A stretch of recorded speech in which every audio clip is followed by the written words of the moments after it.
so that we can get rid of dull, dirty, and dangerous jobs, and make companies more efficient in what they do. And let's face it, self-driving robots are cool. In terms of my background, I've been in product for quite a long time. I started in product at VMware, probably back in 2004, I'd say. I've also been in product at a couple startups, and also in Google Cloud for 6.5 years. I spent most of my career in Silicon Valley. I was there for 21 years. And then in 2017, while I was still at Google, I moved to Kitchener, Ontario, before switching to join Clearpath recently. So that's my background. I've been doing this for a little while. Hopefully some of what I've learned will be useful to some of you. Maybe at least avoid mistakes I've made, if nothing else. And thanks a lot, and turn it back over to you, Christina. Sure. So our first persona that we're going to walk you through is, we've gone through the whole process, named them all, followed everything that comes with that. This is Todd. He's an engineer and a QA. He has that type of background. So the first stage he's going to go through is he's an associate and junior PM. So the first thing we want to know about him is where he should start looking for opportunities. So I think there's really two, some of these answers are going to be common between both personas, and this is one of those where the opportunities are. It doesn't really change depending on where your background was. But it is interesting that we do have the personas, because nobody becomes a PM right away. Like, you don't study product management in university and then apply for a PM job as a 22-year-old, right? People wind up doing a lot of other things and then becoming PMs. And so it is good that we break down these personas. But getting that first PM job can be very interesting. And there's really two routes. One route is to go off and get an MBA. So like if you're like Todd here and you have a technical background, you've been doing coding for a few years or QA for a few years, and you go off and get an MBA, you can pretty much just start applying for jobs, right? That's pretty much the traditional background, and it's pretty obvious how you would go get hired. Let's say you don't have an MBA or are just not interested in that. I don't have one, for what it's worth. You're looking at internal transfers, right? You're looking at being at a company that needs to grow their PM team and is willing to provide internal career growth to folks that are there. And so the most important thing, if you're on that non-MBA path, is to be in a company that's growing, right? If you're in a company that's stagnant, and you don't have the MBA, there's like very little chance of getting that job, right? Unless just everybody up and quits. So be at a company that's growing. That's really important. The second thing I would say is it's very important to express your interest. And because you're often not going to get that PM job right away. You're not just going to be like, hey, I'm this great coder and I'd like to do product. And they go, great, we have an opening, go take it. It's more often a situation where you sort of ease into it, where basically you're saying, hey, I know you're super busy, product team, and you're not really defining this feature set well enough. You know what, but I have a real interest in this and I'd like to get closer to product. Maybe I could do some of the customer research and define this feature set for you so that you can work on more strategic things. And very rarely will a product team turn down that kind of help. And then what you've done is you've gone and expressed your interest, you've gone and provided immediate value, and they get to know you and get to know how you think, and they're able to give you some feedback and help you grow before you ever interview for the role.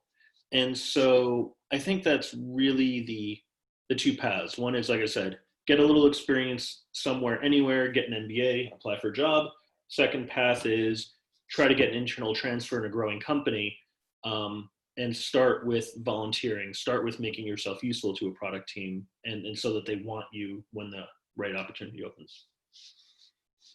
Great, thanks, Jay.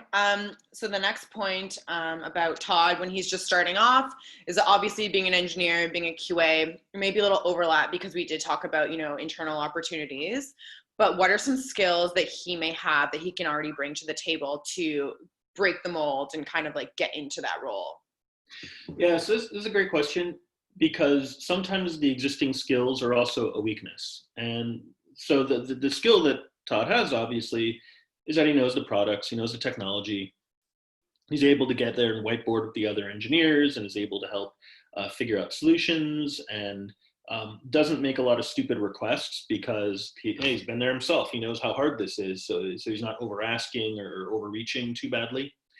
But the downside of that is that it's tempting to start telling people how to do the thing, like, oh yeah, this is pretty easy, just do this, this, and this. The problem is, that's the number one way for former engineers to become failed product managers. Engineering, the second you become a PM, engineers do not want to hear your opinions on how things get built. It's overreaching, it's condescending, it's impolite, and frankly, you don't have time for it anyway. You should be doing different work. So the technical knowledge is very important for being able to make good requests. It's very important for being able to think through trade-offs and anticipate what engineering is going to be telling you when you ask for a thing. It's very good for being able to poke holes in plans. Like, you'll see a plan and it looks like they think they've thought everything through, but maybe you have a technical background. You could be like, oh, did you consider this or that? But again, the danger is that you overuse that background, and the danger is you start telling people how to build what they're building instead of asking them instead of telling them what to build. And that winds up causing a lot of conflict. So you use the technical skill, but don't overuse it, because that winds up, like I said, causing conflict. Those are actually really great points. The next question, the next area we want to cover, again, maybe a little overlap, but again, we were talking about skills that Todd already has. He has the technical knowledge, the technical background, but where should he be looking to build his strengths, and where should he be focusing next? Understanding how customers really work. So here's the thing, like if you say, you've built a technology here, right? And it works, and you could do something that's 5 times better. And like, yeah, well, we'll just re-architect this, and customers can export the data, undeploy, redeploy, import the data, manually edit this XML, and everything will be awesome, right? It turns out customers don't like that. They don't like any of that. And so really being able to put yourself in the customer's shoes, because for an engineer, what is like no biggie, because they're really versed in the internals of the system, can be an overwhelming obstacle to adopting the technology for an enterprise customer, because they're busy with their real job. Using your tool is not their real job. Their real job is something they're trying to accomplish that your tool is helping with. So make sure you understand why they choose what they choose. Make sure you understand what their technical competency is. Make sure they understand what their backwards compatibility needs are. Make sure you understand what their documentation needs are. Make sure you understand what their, how rigid or not rigid their workflows are. Like if you move buttons around, will that freak them out? Really start thinking about the customer friction points, and don't take for granted that what's easy for you is easy for them. Awesome. Okay. So just to recap everything. So now Todd, he's broken into product management. And again, to recap, so he's going to take 2 routes. He's going to look at current opportunities where he is, or then there's the MBA route. As for the skills he already has, he does have the technical background. And then something he's going to need to look at next to get into the actual product management role, is he really needs to start looking at his customers and what they actually need, and not necessarily take what he wants as a customer or a user and keep that in his back pocket. So he needs to look at things from a bigger picture in terms of a user and customer perspective. So moving on, Todd going through the next little phase of his journey to become a product manager. Now he is a product manager. So Jay, he's reached that role. What is the biggest thing he's learned from being an associate or junior PM? So I think there's a lot of things. So as an associate product manager, you're often going to start in almost a gopher role. And I don't mean that in a negative sort of way. There's a lot to be learned in these gopher roles. And there's a lot of value to be provided to engineering and a lot of trust that you can build, right? If it's like, well, we don't know whether to do it this way or that way because we don't know what the customers care most about. Like we know the implications, we know the pros and cons, we just don't know what the customer would prefer. Well, it's pretty easy for you to go out there and say, hey, customers, what do you like, A or B, right? And you're learning the customers and you're providing value to engineering. But after you've done that a little bit, that's not sufficient, right? Then, like Christina said, you become product manager. Now you start needing to have your own initiative. Now it's not just kind of helping figure out small engineering trade-offs. You're the one coming up with the feature roadmap. You're the one who's saying, well, I'm on this product and it can do, I could do 10 different things in the next release. Which ones do I want to do? And that prioritization that you set is what drives engineering's activity. And it's like the most important thing you do. So being able to prioritize your own initiatives, your set of features is really important. And I think that's probably the biggest gap going from gopher to, driver of a feature set. And then I think in terms of where you're selling things, initially, like when you're an APM, you're really just kind of working with engineers on dealing with particular implementations. But now as a PM, when you have your own ideas and you're trying to push your own prioritization, now you have to start working up the organization. You may have to convince your boss or your boss's boss that you have the right set of features, right? And they're going to have all sorts of different ways of challenging you, and you have to convince them that you thought this through. At this point, you've become the face of the customer to engineering. Like they have to trust you to know what's needed. It's not like, oh, well, the PM has an opinion, but everybody's got opinions. It's like, no, you are the face of the customer. They know that if you say something, it's because that's what the customer is asking for. That doesn't always mean it's going to win, but there should be no doubt that you are representing that customer better than anyone else.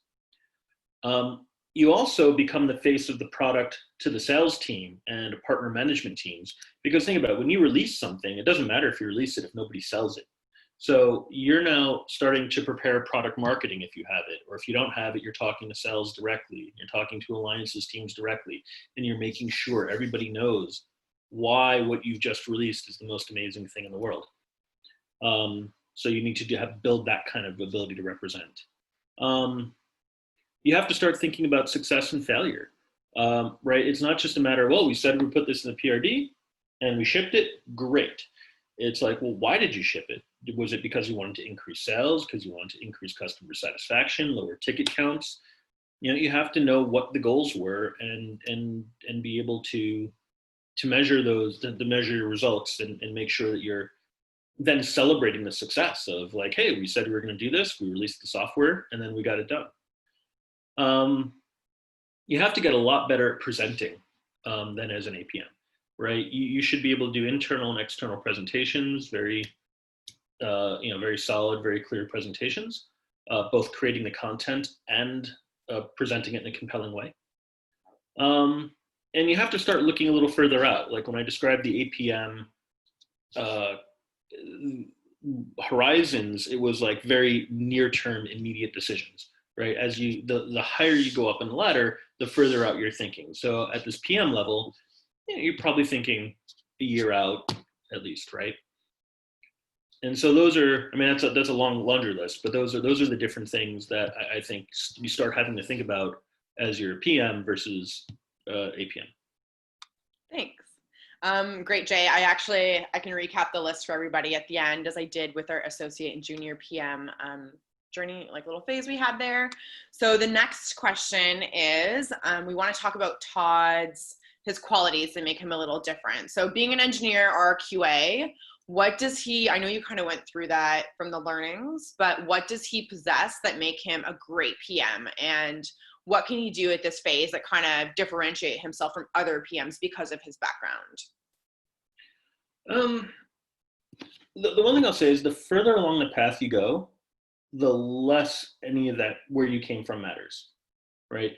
Like when you get to a director of product management, nobody cares if you were an engineer originally or a salesperson originally or whatever.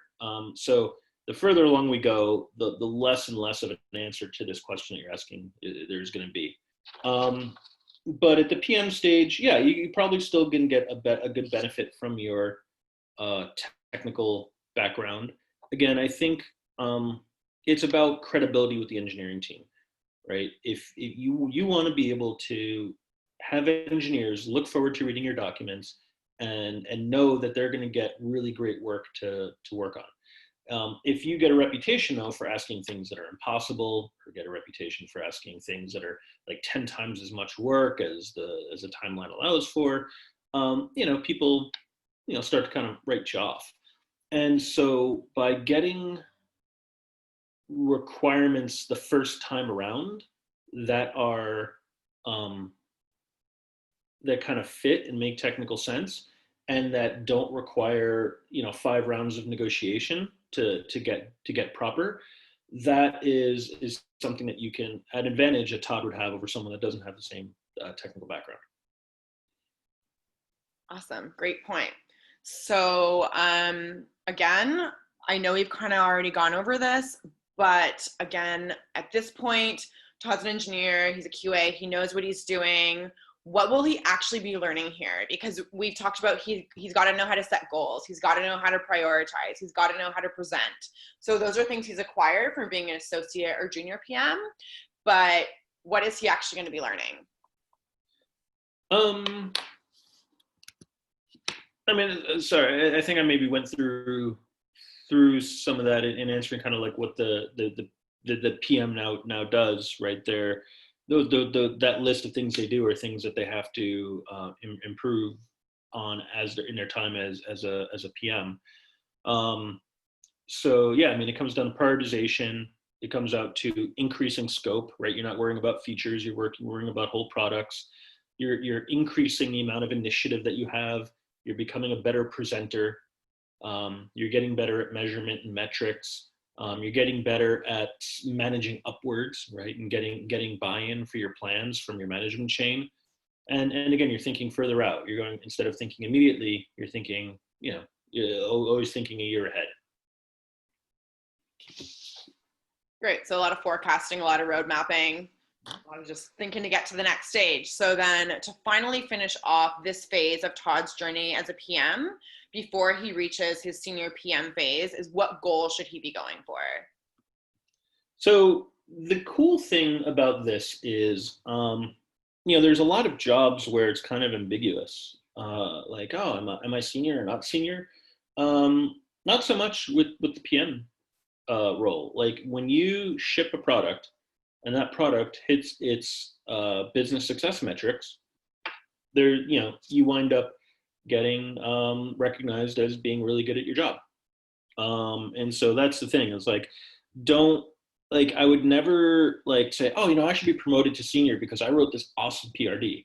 Like you might have wrote the best PRD in the world, but if engineering didn't build it and it didn't deliver the right value to the market and people didn't buy it, then it really didn't matter, did it? So you have to do really well-crafted work to succeed, but the success comes from the product success, really, and nothing else. Sorry, I wouldn't say nothing else.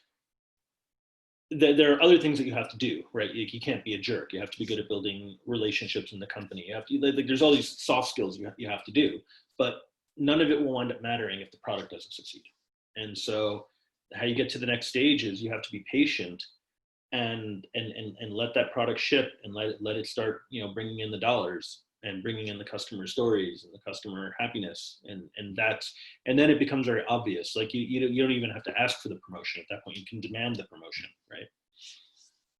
No, that's really great, Jay. I mean, going through this phase of Todd being an actual product manager, we touched on a lot of tangible items. So also bringing in the intangibles and actually being able to prove your point and prove your skills is a great way to get to the next stage. So now that Todd has been a product manager, he's now reaching that phase of being a senior PM. So big loaded question, but what is the scope of work that Todd will be working on when he is at this stage of his career? So senior PM is not a lot different from PM. It just, everything's bigger, right? So now instead of having, prioritizing between features, you might be prioritizing between a couple of different products, or prioritizing between different directions for one very large product. At this point, instead of being just the internal face of the product and the internal face of the customer, you're now the public face of the product. Like, you should be the person on all the YouTube videos and the webinars and all that stuff, and write your name on the blog post, right? People are like, oh yeah, that person is a senior product manager and totally owns this product, right? You start getting pulled into more things, like your product may need M&A to grow. As a senior PM, people might start asking your opinions about this stuff. Hey, what do you think about company X versus company Y? Your plans now become a lot more complex. And instead of just having to sell your immediate management chain, your product changes are probably going to have impacts on other products adjacent to you. And now you have to deal with horizontal teams. You have to deal with other product managers. You have to get horizontal buy-in. Another element of horizontal buy-in is from different job functions. You may need sales or partnerships or legal to buy off on your plans. And you have to start building these alliances and getting these things done without asking your boss for help all the time. You want to be able to go and say, hey, boss, look at this complex plan I made with all of these other stakeholders, including other PMs and other job functions. You have to start at this point thinking more about product marketing. Again, hopefully you're at a company where product marketing is really well staffed, but you have to understand what they need, right? You have to understand, oh, what does product marketing need to be able to communicate this to the market? What do they need to be able to communicate it to the sales team, to the channels team? Hey, I have to work with them on building the forecast and the business model, right? Those are kind of important things. You start thinking about profit and loss and having not just, success metrics generally, but success metrics that roll up into the company's, ultimately the company's bottom line, right? And instead of having people tell you what your metrics are, you should start creating your own metrics. And the plans are going to get more complicated, right? You're going to get longer term. You're going to start thinking not just a year out, you're going to be thinking 2 or 3 years out. Where is this product really going? What does it want to be when it grows up? So these are things that it's a lot of it is the same activities as a not senior PM, right? It's PRDs, it's roadmaps, it's metrics. Sounds like the same thing, but how you do what you do changes at this level, and you're just getting more expansive, looking more further out, and engaging with a lot more different people and getting a lot more personal visibility for yourself. Great. So again, that just kind of recaps. Everything is larger in scope. You really got to market yourself in a different way, and that's how you reach this level. So for the next point that we want to know about Todd is, what should he have in his back pocket at this point? You kind of went over that. You're like, the skills need to be better, the portfolio needs to be there, but let's get down to one thing that he should have as an engineer or a QA at this level. I would say at this level, again, the benefit, because we're getting further to the right, the benefit of their technical background is now diminishing further and further, partly because you're more and more interested in all these kind of market-facing things and less interested in how the technology is implemented. But also because you've now been out of the engineering for a little while, right? And so now you may not have the same, your knowledge may not be as current as it was before. And so now you've got to be extra careful to not try to lean on that technology background as a crutch. I would say at this point, I would be more worried about what didn't I learn as an engineer and what do I have to learn to complement that engineering skill set.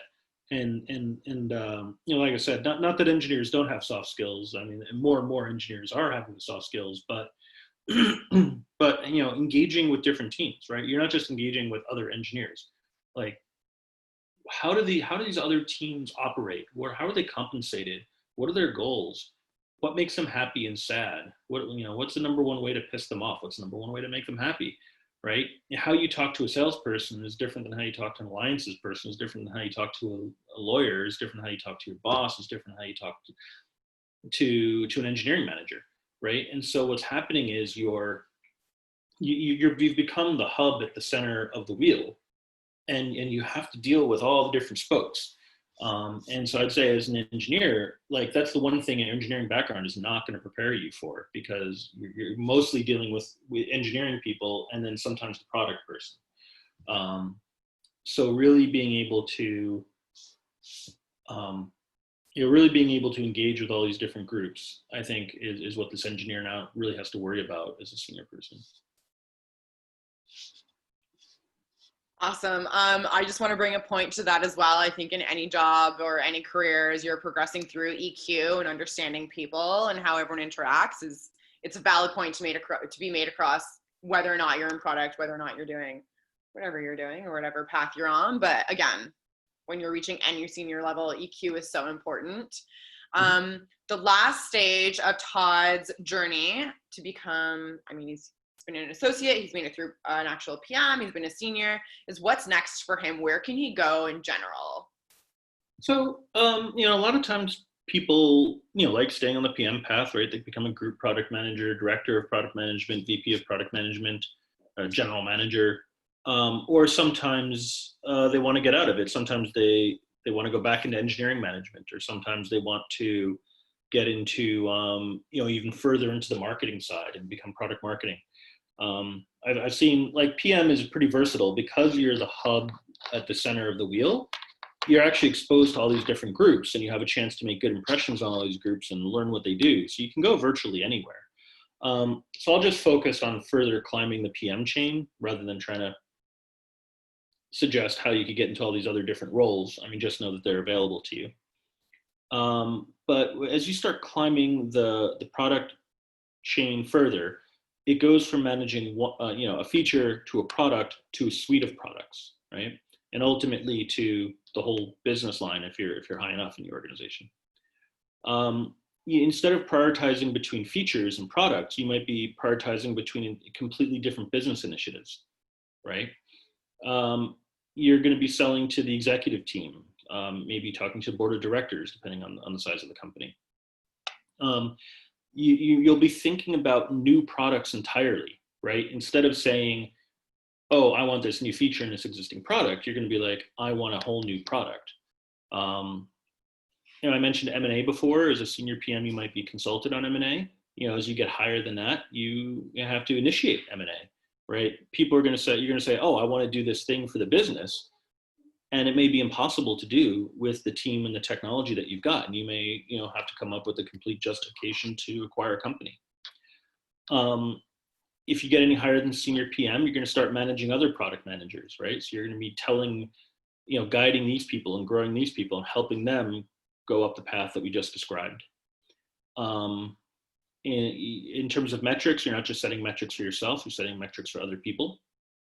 And I think the last thing that I've seen, like really, really effective people in the senior product management levels, they're actually able to share opinions about how other teams operate. They may have opinions about where sales goes in sells, or what kind of channels or partnerships that they build up. May have some ideas on, oh, well, here's a technical marketing route that marketing should take. Or, hey, engineering isn't really structured very well to get out the feature, the products that we're trying to get out. Obviously, you got to be super careful about this. It's a lot of ways to, there's a lot of ways to lose friends by telling other jobs how to do their thing. But because you've now partnered with people for a few years, your opinion starts getting more trusted, and you can softly and gently start trying to influence other groups, even from within the product org. I've seen that. Again, that is, I think, one of the highest levels of success, highest measures of success, is are people coming to you and asking you advice on their organizations.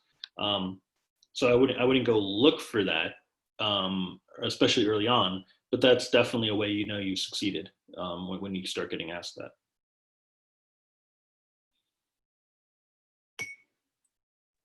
I'm muted. Thanks, Jay. That was super informative.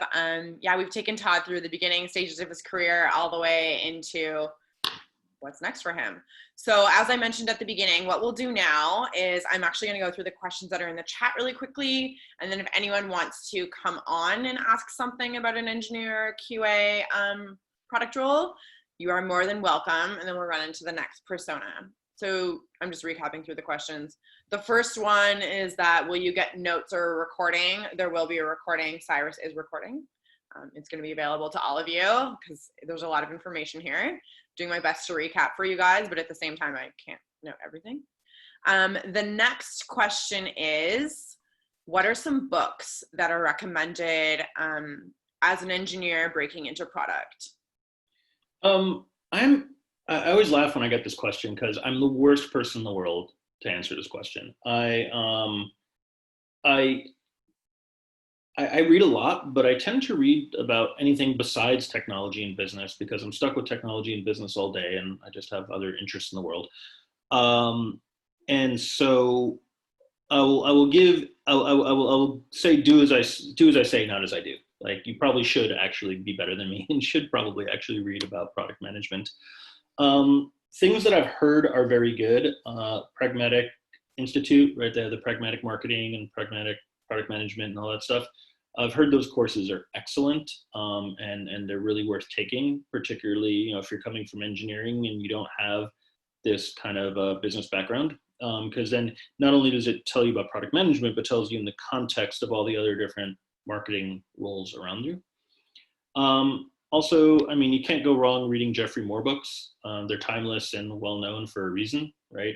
He's hit some pretty basic business truths, and so nobody ever got dumber by reading a Jeffrey Moore book. That would be kind of a high level answer. I apologize for not having a better answer, but again, I'm a terrible role model in this regard. All right, thanks. I hope that answered the question. So the next question that's in here is actually really great. Do you believe that product success metrics vary for different levels? Obviously, the ones we took Todd through: APM, product manager, senior, and beyond.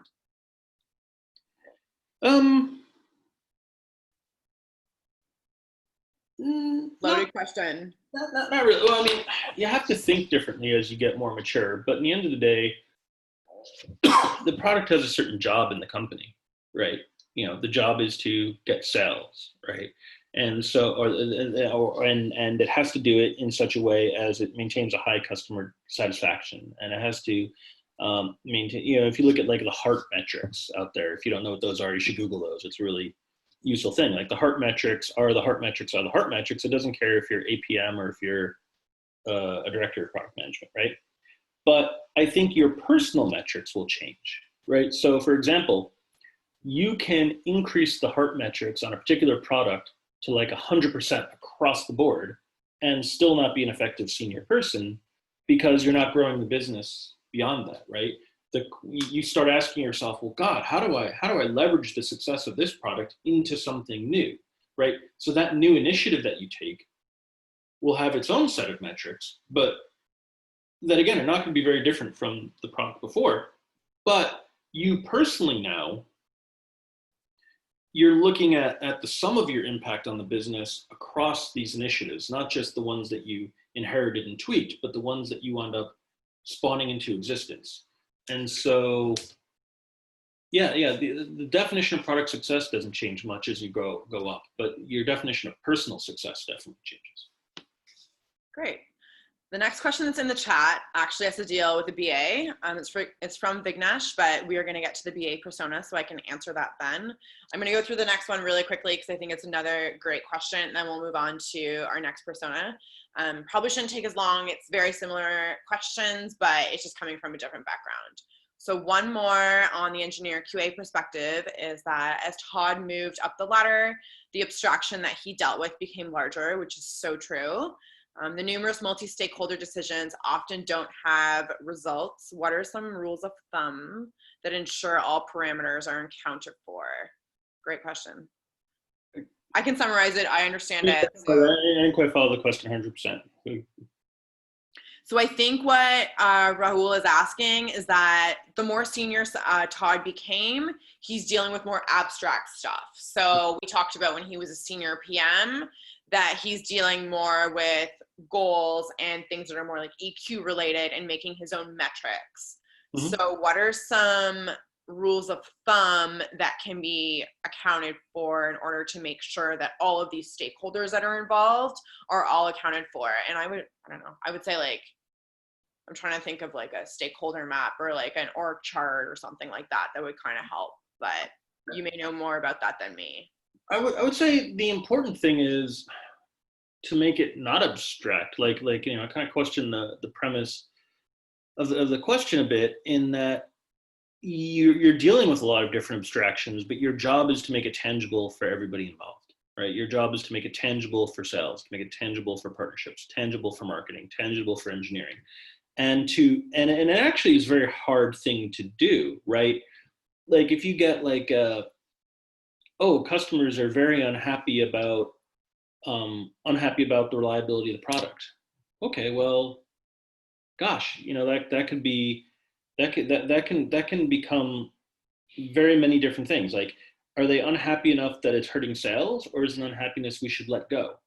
Is there unhappiness caused by a technical problem or misset expectations in marketing? Is it caused by, if it's technology related, is it caused by infrastructure? Is it caused by the application? Is it caused by bad ecosystem? Is it caused by the fact that you're in a market that has bad internet connectivity, right?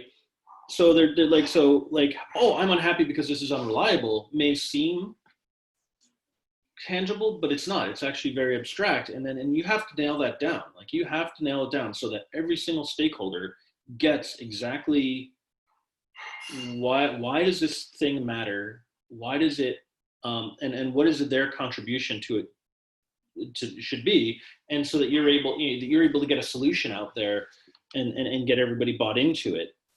And in terms of a stakeholder map, I mean, there's really, I mean, it's basically the org chart of the company, right? I mean, there's engineering, there's sales, there's marketing, there's partnerships, there's legal, there's business development, there's finance, right? You can really just look at the top level of reporting into the CEO, or maybe two levels reporting into the CEO, and use that as a checklist for yourself, right? Have I got customer support? I mentioned customer support somehow. Have I gone through and considered what sales would care about? Have I gone through and considered what marketing would care about? Have I gone through and considered what support would care about? And as you go through this checklist, again, think about how you can make the problem and the solution and their contribution tangible at all levels. And sorry, for all stakeholders, so that you're never trying to push just some abstract thing. Because once you're pushing something abstract, like to these people, and they're like, oh, is that ivory tower person again? And they kind of flip the bid on you there. Did that actually answer the question? I hope I understood the question well enough there. I know, Raul, you asked it. I hope it answered. If it didn't, yes, the org chart makes sense. Yes. Okay, so what we're gonna do now, I know there's a lot of questions coming in on this, Todd and his journey in engineering, but we are gonna move on to our next persona. It's very similar questions, but this is Jodi, and she is a BA or sales engineer. And again, we're just gonna walk through all of the different phases that she needs to take and some of the skills she needs to acquire. So again, Jay, same types of questions. So let's just start her off. When she's an associate and junior PM, where should she start looking, and what can she bring to the table that she currently has, and where can she focus? So where to look? Again, no difference between Todd. Either have an MBA or be at a growing company and look for internal transfer, right? And the advice to volunteer before internal transfer is good advice. In terms of what now Jodi has that she can take advantage of, it's understanding the customer, right? Because let's put it this way: engineers have the pretension that they know more than anybody else, right? And they're very, very smart, and they know the product super well, and they're always very curious. They always want to know more, no matter how smart they are. Like, they didn't get where they got by being uncurious, right? And they want to find somebody that is going to teach them something they don't know. They want to make customers happy with their product, but they may be so far removed from the customer that they can't really get that customer perspective. If Jodi can come in, and even before she really understands the technology in depth, come in and say, look, this is the customer experience with the product. This is, like I watched somebody try to install this and it didn't install. It took them like 3 hours to do. Or, they were humming along and it was great and they were getting all this value and they hit a wall. God, if you can get them through the wall here, the potential is limitless. And engineers love that, right? They love when you're able to teach them something they didn't know. And if you're not coming from an engineering background, you have a greater potential of teaching them, right? Because you're coming from a different place. Whereas, Todd before wasn't going to teach him anything about engineering. So that's really Jodi's secret power here is to very quickly impress engineering with her understanding of what makes the customer tick. Great. That's actually really cool because we were talking about Todd, how in the next stage, when he actually becomes a PM, he needs to understand his customers and his users. So Todd's bringing the technical perspective, whereas Jodi is bringing more of the understanding of, customers and users, as I had mentioned. So now that Jodi has made it to the product manager phase, again, what are some key learnings that she's had? What does she have that differentiates? I know you kind of just talked about it, but again, just to recap who she is at the stage of being an actual product manager. Right. And this is, again, it's going to be the complement, the inverse of what we said about Todd, right? So now Jodi may understand, the customer would totally love it if it did this. But, this may be impossible. This may be about to become irrelevant because of some other technology that's going to come in and steamroll it. This may take, 5 times the resources that you have to implement it. So being able to empathize with the engineers and know what their context is before making requests is really important, because you don't want to make a bunch of requests that are ill-informed or impossible or betray kind of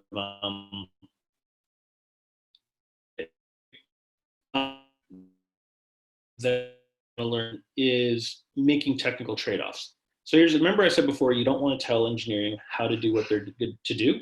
That doesn't change. But they may have 2 or 3 ways of doing something. And they may come to you and say, look, I got 2 or 3 ways. I don't know which way to go. And each one has different customer-facing pros, different customer-facing cons, different timelines, and different costs.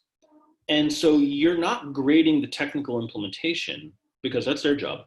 What you're grading is the impacts of the technical implementation. And so you want to be good enough at understanding the technology to be able to know what the customer trade-offs are going to be. And because otherwise you're just going to have to keep asking them, they're going to have to keep explaining it, and they're going to get frustrated. So that's actually one of the biggest challenges, is now learning that technology in enough depth that you can guide the trade-off discussions instead of having to be led through them. It's great. A lot of people go through that. Yeah. Trying to learn the systems and the applications and whatnot, and everything that it takes to actually implement a product when you don't have the engineering or the technical background. So as we've seen, Jodi has now gone through being a product manager. Again, what does she need to do now that she is the senior PM? What's in her back pocket? Again, does she have a really robust portfolio? And what exactly will she be working on? Again, some differentiating points from Todd. Again, at this point, they're pretty indistinguishable in that they're all like Todd is expected to have learned the soft skills and the customer empathy, and Jodi is expected to have learned enough technology, right? But at the same time, Jodi may have just a little bit of an edge. She may have a slightly better intuition about the customer need, or where things are going to go, or what customers will tolerate or not tolerate. May have a slightly better sense of UX, and when dealing with the UX team, which I haven't mentioned yet. And so I think there's still advantages to be had here. And maybe just having a better intuitive sense of how to deal with a sales team. Right? Let's say Jodi was a sales engineer before she became a product manager. Being able to empathize with the sales team and go, yeah, quotas, man, I've been there, and build those relationships. That might be something that even if Jodi and Todd have gotten to an equivalent knowledge level, there might be a certain relationship building that she's able to engage in that Todd doesn't have in his back pocket. So it's, but again, the differences should be marginal at this point. Great. Pretty much the same people. They came from very different backgrounds, but they're all aligning. And then loaded question again, after Jodi has reached this phase, she's become a really successful product manager. What is she looking at next? Yeah, well, like at this point, I would just be repeating the same answer as for Todd. Yeah. We all know what they're doing. They're looking just at either different career paths or bringing their products and like developing their own. Yeah. All right. So I know some of you had questions that you guys put in the chat. Like I said, one was actually related to a BA. So I'm going to take a read of that. And then if you guys have any other questions, feel free. I can probably answer 2 to 3, and then we'll break out into networking. So the question that was related to the BA that was in the chat, sorry guys, I'm just going to go grab it. Okay. A product's vision and strategy is usually tied or aligned to that of the company's. How can a PM adhere to this while also meeting the customer and stakeholders' requirements? The person who was asking this was a BA. So if they would actually like to come on and if they want a bit more explanation, you're free to do that. That is a really, really good question, by the way. And it applies to either persona, because you have to always do that. And it's hard, right? Because you don't work for the customers, you work for the company. Your job is to make money for your company, and you always have to have your company's interest at heart before anything else. But if you lead a presentation for a proposal you're making with, well, we want to accomplish, X, Y, and Z on our balance sheet, people don't really listen. You lose them, right? You always have to lead with a customer problem. You always have to lead with, our customers experienced this, and we want them to experience something better.